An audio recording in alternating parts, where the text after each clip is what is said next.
Before Light Falls. A story by Stephen Creeks. Read for free at stephencreeks.com.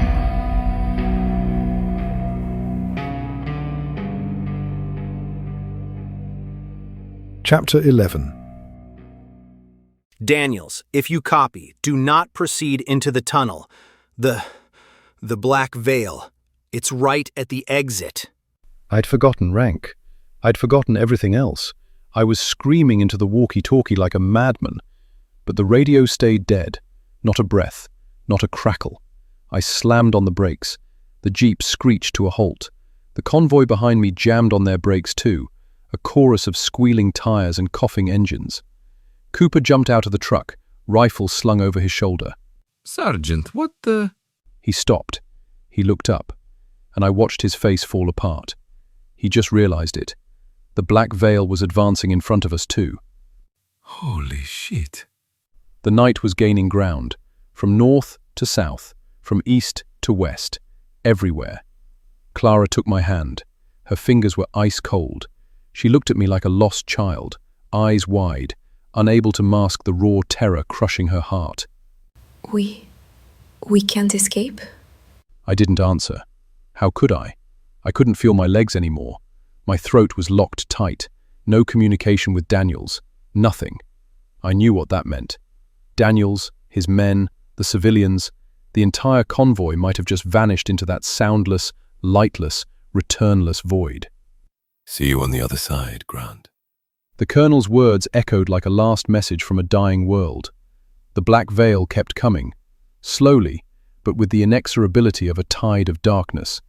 We turn back! Cooper didn't move, paralyzed, his eyes fixed on the black mass gaining ground, as if something inside it was calling to him.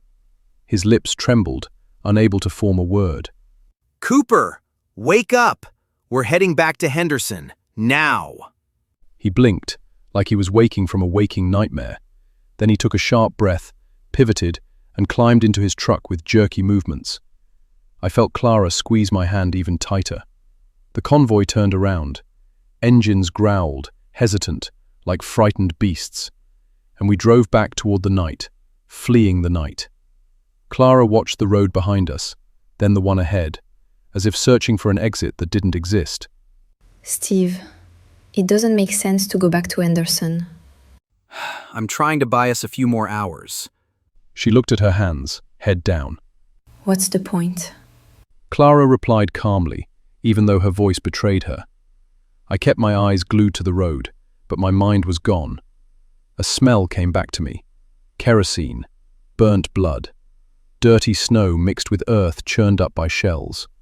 Because a few hours can change everything. She turned her head toward me, eyebrows slightly furrowed.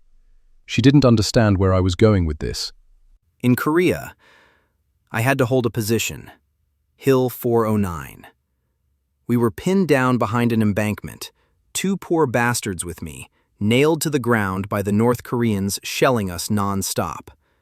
We had no way out. I felt like I was buried alive, you know? Clara said nothing. She listened. One of the guys, Anderson, he snapped. He said we were going to die no matter what, that it was over. So he stood up, just like that, and he walked toward the enemy lines. He was incredibly brave, that guy, even if sometimes the line between bravery and recklessness is thin, very thin. He died almost instantly, cut down by a burst. Me, I stayed in my damn hole, just trying to breathe. I closed my eyes, and I waited for them to come finish me off. It lasted an hour, maybe two. Time didn't exist anymore, just fear, and bullets plowing the earth around me. I felt Clara hold her breath. And then, we heard that sound. The deep rumble of American Sky Raiders, way up high. A sound that rattles your guts. Tells you maybe you're not done yet. I started crying when I realized. I can still see the orange trails falling from the sky, the blanket of napalm hitting the ridge, like a wave of sun devouring everything. infernal heat, even from hundreds of yards away, a smell you never forget.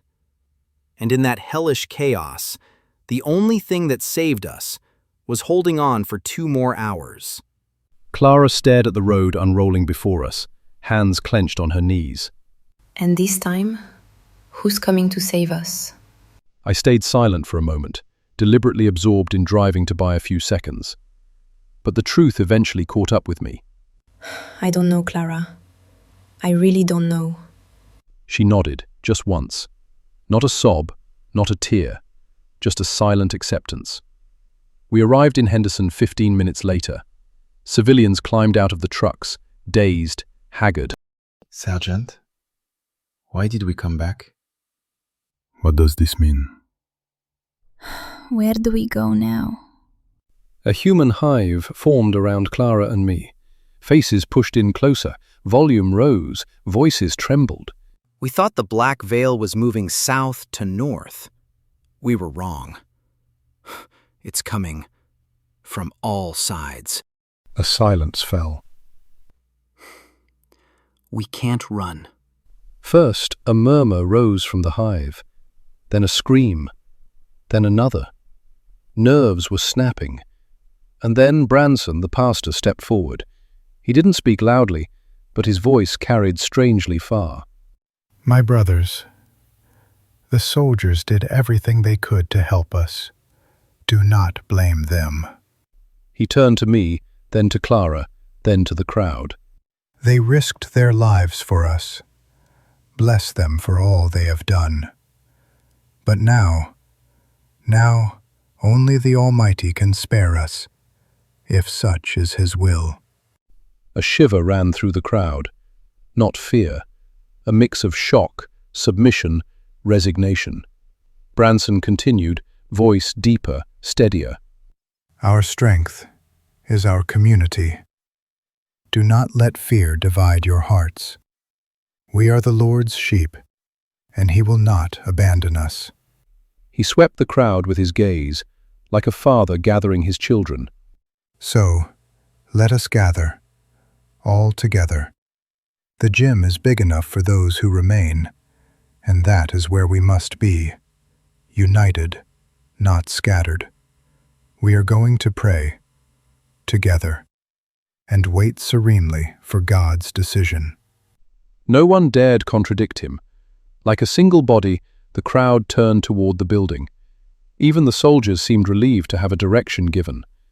I realized I didn't know what to do anymore, or what orders to give. Clara stepped close to me. He's right. We need to be together. I nodded, and all together we walked toward the gym, like walking toward a sanctuary or a tomb. The gym absorbed the crowd like a giant echo chamber.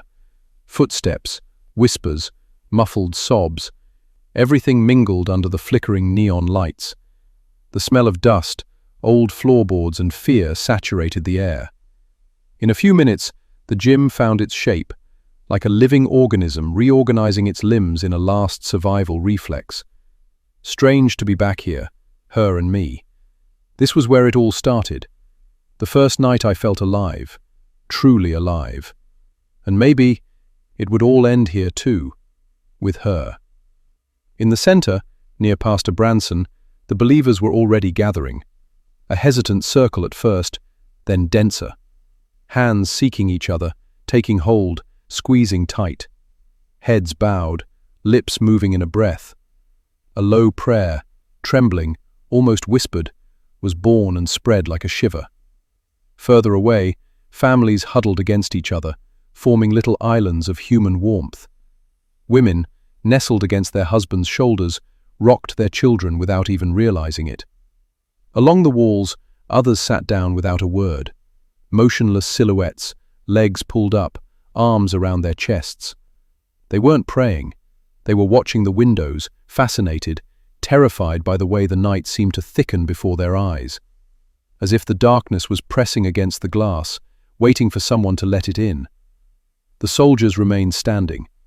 We had left our weapons outside at the pastor's request. They were useless anyway. We were just folks among folks now. Clara took a step toward the prayer group, then stopped dead. She turned around. Her eyes searched for me. She'd noticed I hadn't followed, and in that fraction of a second, she understood. That I didn't belong there, that I was a man of the earth, not the sky, that my goodbyes would never be said under God's gaze. She came back to me, stopped very close, so close I could feel her breath. I wanted to pray with them, you know, but I don't want to leave you alone. Not now. Clara, you should... Steve, I know where my faith is, but I also know where my heart is. She slipped her hand into mine. We went to sit apart, backs against the wall, while the crowd prayed in a distant hum. She rested her head on my shoulder. I wrapped her fingers in mine. If there has to be a last place, I want it to be here, with you. On the edge of the end of the world, nothing had ever sounded more like love. You remember? We danced right there, right in the middle. I never felt so good in my whole life.